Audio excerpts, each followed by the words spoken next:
Welcome back. Special education students will now be better equipped to take part in online learning.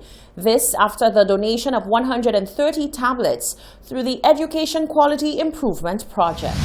The 130 learning devices are the first set of instructional equipment which have been procured for students of special education. The devices are meant to support learning of students of special needs, even as they transition to online learning. Coordinator of the EQUIP project, Marie Grace Auguste, says the project is co-financed by the Caribbean Development Bank.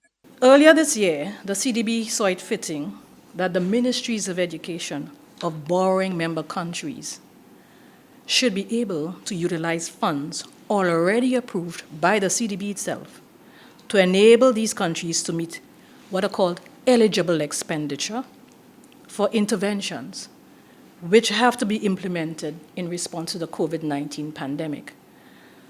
This is why the project coordinating unit was directed by the administration of the Department of Education, that's the PSSL, to provide within this year some level of educational support for special education to transition to the online modality.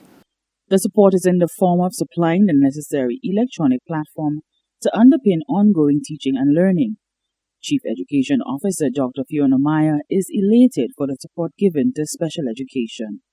We note that there's a lot to be done, no question about it, and that very often our students with the disabilities, with the learning difficulties, have sometimes not gotten the necessary resources that they should be the first to receive because they're most in need.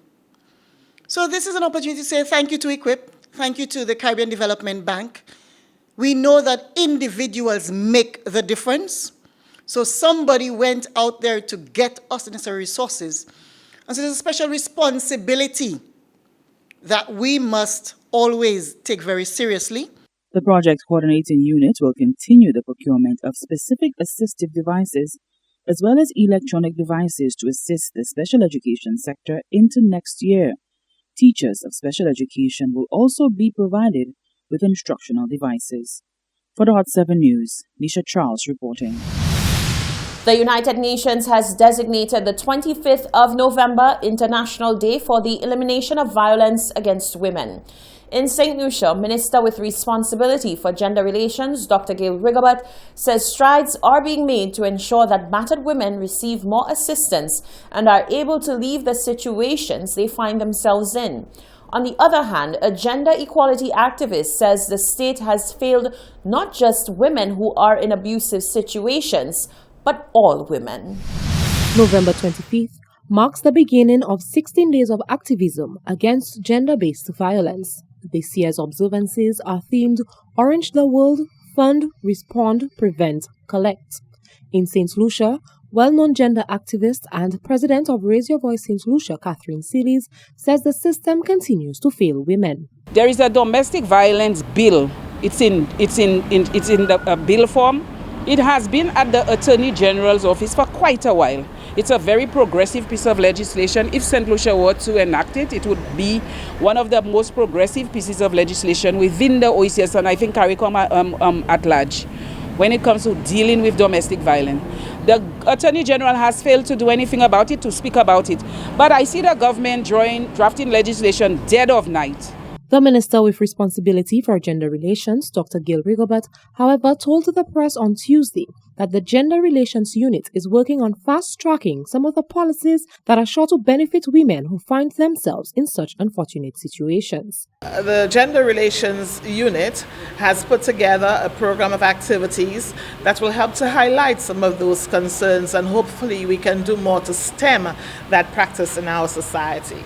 I have challenged the unit to move beyond the advocacy and to ensure that the legislation or policies that we have in train be brought to light in quick time, because evidently if it is that we are to protect our women, if it is that we are to stem some of the bad habits within our various institutions, including the family, that we would need to ensure that the legislative and regulatory frameworks are adequate to allow for that to happen. Seeley says the conversation towards eliminating gender-based violence will continue until something is done. The government of St. Lucia does very little about it. We were supposed to have a plan alongside gender relations. I don't know what happened. We have not had a cohesive program, a cohesive conversation. We have not had any strong statements or policy decisions under the new Minister of Gender Relations. I shouldn't say me, under this current Minister of Gender Relations. She has not dealt with gender relations issues. The campaign to eliminate gender-based violence commences on November 25th and ends on December 10th. Activists say this is a time for heightened calls for global actions to increase awareness, galvanize advocacy efforts, and share knowledge and innovations. Reporting for Hot 7 News, I am Genevieve Gonzalez. How does one integrate research and innovation into all aspects of sustainable development to create a culture of scientific inquiry which will prepare St. Lucia for the problems of the future? That was the question up for discussion at a recent national consultation by luminaries in St. Lucia and further afield. The discussion was part of the People's Parliament, which was put on as part of the 7th operational phase of the Global Environmental Facilities Small Grants Program. Nisha Charles reports. The Global Environment Facility GEF Small Grants Program has funded 108 projects to the tune of $20 million over the last 8 years. In undertaking these projects across St. Lucia, National Coordinator for the program Giles Romulus says it has been discovered that there is always genius waiting to be nurtured to tackle all sorts of problems. He says to harness that potential, research and innovation must be at the center. Irrespective of whether people go to secondary school or university, there is a wisdom, there is an inner strength and a force that we must begin to tap into. I want to submit that research and innovation is not the domain of the white-coated gentleman or woman in a laboratory or hospital. It is all our business. Research and innovation can go from the bedroom to the boardroom, from the factory floor to the business establishment, from the cricket field to the dancing floor. Consultant statistician Edwin St. Catherine shared baseline results from a survey of 400 participants on research and innovation in St. Lucia. Part of that survey sought to uncover what comes to mind when certain groups of people hear about research and innovation. Both groups believe that research and innovation is about advancement and progress for humankind. However, on some points, they differed. Females tended to think about phones and communication or as being associated with research and innovation and science. Okay, so you see 20% male, but much more so, 80% of females understood that. Males tended to think about experimentation and increasing understanding, much more so than females did. One of the problems that we ultimately have to deal with for the foreseeable future is COVID-19. Research and innovation is highlighted as playing a critical role in developing best practices to deal with the pandemic. The survey also sought to uncover how much effort they believe that government is making to foster research and innovation. There's not a high level of belief that that is actually happening. 31%, they're making an effort. 69% not making an effort. And then you see the areas in which people, the lay people in St. Lucia, the average St. Lucian believes that investment should be made in research and innovation, clearly in the area of health and nutrition, and that tends to be, there tends to be a recency bias associated with that metric, so it's very much heavily focused on health and nutrition, and then, of course, climate and energy, and, of course, the others, like, for example, digitization, communication, and security. The People's Parliament was held in partnership with the UWI Open Campus, the Caribbean Youth Environment Network, and the Government of St. Lucia. For the Hot 7 News, Nisha Charles reporting. The parliamentary representative for Dennery North, Sean Edward, called out Castries Southeast MP Guy Joseph for what he claims was a mediocre presentation in Parliament on Tuesday.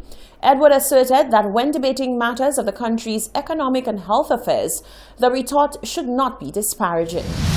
In my 2 terms in this honorable House, I can't recall having heard a more incoherent, unintelligent, disjointed, broken, loose, and at times disparaging contribution than what I just heard from the member for Castries Southeast, sorry, Mr. Speaker. And so, Mr. Speaker, I am caught in a quandary as to whether, Mr. Speaker, I respond to some of the things he said and actually dignify his contribution with a response. That was the opinion of Dennery North MP Sean Edward as he listened to the contribution of Castries Southeast MP Guy Joseph in Parliament on Tuesday. According to Edward, Joseph's contribution was laced with chatter that was heard many times before in the same House of Assembly. For the Dennery North MP, the matter at hand was caught between the country's health and wellness issues as well as that of its economic standing, and not a time for petty politics. Seabed, jobs, DWE, etc., Mr. Speaker. And frankly, Mr. Speaker, in the time allotted to me, I will not respond to the claims made by the member for Castries Southeast. As I said, these are things we would have heard before, not once, not twice, but on many, many occasions prior. And at times, Mr. Speaker, I believe, in as much as the debate has to be spirited, I always have an issue when the debate begins to take a tone where it can be deemed disparaging. Parliamentarians took to the House on Tuesday to debate the borrowing of some $20 million for the country's COVID-19 response project. While Edward was not opposed to the reasoning for borrowing, he was concerned with the frequency and the amount. COVID is now the panacea for everything in St. Lucia. And I must admit that I even get confused at times, just going through government literature, trying to understand the handling of COVID. We first heard of a COVID-19 emergency loan. This was followed by a COVID-19 response project, then a COVID-19 rapid credit facility, then a COVID-19 relief program, a COVID-19 response program, and the list goes on and on and on. And I must admit, Mr. Speaker, that I am finding it extremely difficult to understand or find a way to reconcile all these line items as government expenditure in response to the challenges that COVID would have brought before us. Edwards asserts that all this borrowing will have a debilitating effect on the economy. For the Hot 7 News, Nisha Charles reporting. Secondary school students across St. Lucia will get the opportunity to be part of a regional discussion on reparations during school hours. The online lecture series, which is being put on by the National Reparations Committee and facilitated by the UWI Open Campus, began back in 2016. Chairman of the National Reparations Committee, Earl Booski, says all secondary school students will participate in the online event on Thursday. This particular lecture will be looking at the history, the actual history of the Caribbean from the time the Europeans arrived in 1492 right through to the period of decimation of the native First Peoples through native genocide, the subsequent centuries of colonial occupation right up until independence, and the period since independence. The aspects of history that are taught at these lectures are not aspects of our history that were taught to our generation at school. Schools across Dominica, Grenada, St. Vincent and the Grenadines will also take part in the event that will be held from 10 a.m. to 12 p.m. virtually. The 10th Caribbean Beekeeping Congress got underway in St. Lucia on Tuesday, the 24th of November.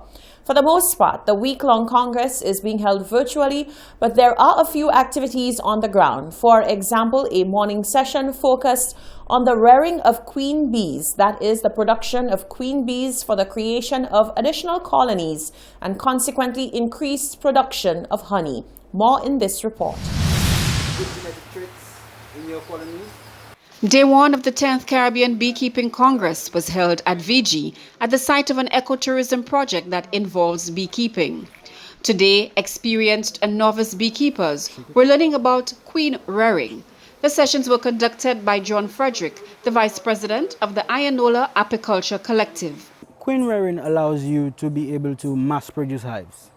And so if you have a colony that already has an existing queen and you want to make a new colony, you simply take nurse bees from that colony, you put it into a separate box, and then you introduce a new queen to that separate box. So now you start with 2 hives. Sometimes your queen is not producing good enough for you. So actually you could actually do queen rearing, create a better queen so you have a better hive to produce honey. Queen rearing is critical for increasing honey production and for the perpetuation of healthy and vibrant hives. And yeah, it gives me like a spider web of connections to be like, okay, what kind of bees you have? Would you want to help me create a new? Can I switch? Can we do something? Yes. The way of this program, what we are doing, we are actually looking for productive hives that are producing honey, where we could graft from these hives to actually create better queens. Queen rearing is very much important if you want to jumpstart the sector and increase in a short space of time. Today's workshop is expected to generate more public interest in beekeeping and assuring potential beekeepers of the availability of the most productive queens and colonies. First and foremost, we have to look at is the quality as a breeder, the quality that you give, the characteristics that you look forward to, and especially with most of our beekeepers focusing on honey production as key. Production is the main indicator for the quality of that queen. The beekeeper wants to maintain genetics and certain traits in his hive. So he would mass produce queens from his colonies that he is satisfied with. A field trip to Debarra was also part of today's program, where apiculture is being practiced by young beekeepers. They were trained by the Ayanola Apiculture Collective and are now in the commercial production of honey. The 10th Caribbean Beekeeping Congress continues Wednesday at the Orchid Center in Union.